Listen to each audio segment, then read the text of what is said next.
हरदीप सिंह पुरी जी, श्री सर्बानंद सोनोवाल जी, श्री ज्योतिरादित्य सिंधिया जी, श्री अश्विनी वैष्णव जी, श्री राजकुमार सिंह जी, अलग अलग राज्य सरकारों के आदरणीय मुख्यमंत्रीगण, लेफ्टिनेंट गवर्नर्स, राज्य मंत्रिमंडल के सदस्य, उद्योग जगत के साथी, अन्य महानुभाव और मेरे प्यारे भाई और बहनों, आज दुर्गाष्टमी है। पूरे देश में आज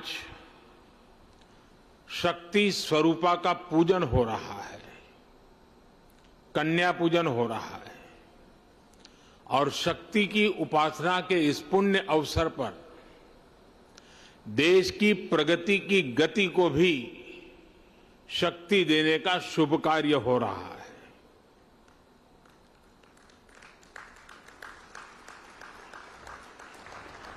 ये समय भारत की आजादी के 75 वर्ष का है, आजादी के अमृत काल का है। आत्मनिर्भर भारत के संकल्प के साथ हम अगले 25 वर्षों के भारत की बुनियाद रच रहे हैं। पीएम गति शक्ति नेशनल मास्टर प्लान भारत के इसी आत्मबल को, आत्मविश्वास को, आत्मनिर्भरता के संकल्प तक ले जाने वाला है। ये नेशनल मास्टर प्लान 21वीं सदी के भारत को गति शक्ति देगा। नेक्स्ट जनरेशन इंफ्रास्ट्रक्चर और मल्टी मॉडल कनेक्टिविटी को इस नेशनल प्लान से गति शक्ति मिलेगी। इंफ्रास्ट्रक्चर से जुड़ी सरकारी नीतियों में प्लानिंग से लेकर एग्जीक्यूशन तक को ये नेशनल प्लान गति शक्ति देगा।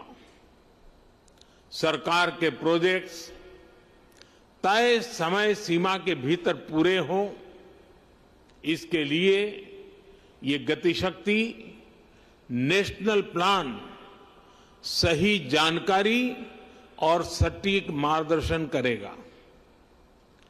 गति शक्ति के इस महाअभियान के केंद्र में हैं भारत के लोग, भारत की इंडस्ट्री, भारत का व्यापार जगत, भारत के मैन्युफैक्चरर्स, भारत के किसान, भारत का गांव। ये भारत की वर्तमान और आने वाली पीढ़ियों को 21वीं सदी के भारत के निर्माण के लिए नई ऊर्जा देगा। उनके रास्ते के अवरोध समाप्त करेगा। ये मेरा सौभाग्य है कि आज के इस पावन दिन में पीएम गति शक्ति नेशनल प्लान, इसका शुभारंभ करने का मुझे अवसर मिला है। साथियों, आज ही यहां प्रगति मैदान में बन रहे इंटरनेशनल एग्जीबिशन कम कन्वेंशन सेंटर के 4 प्रदर्शनी हॉल का लोकार्पण भी हुआ है।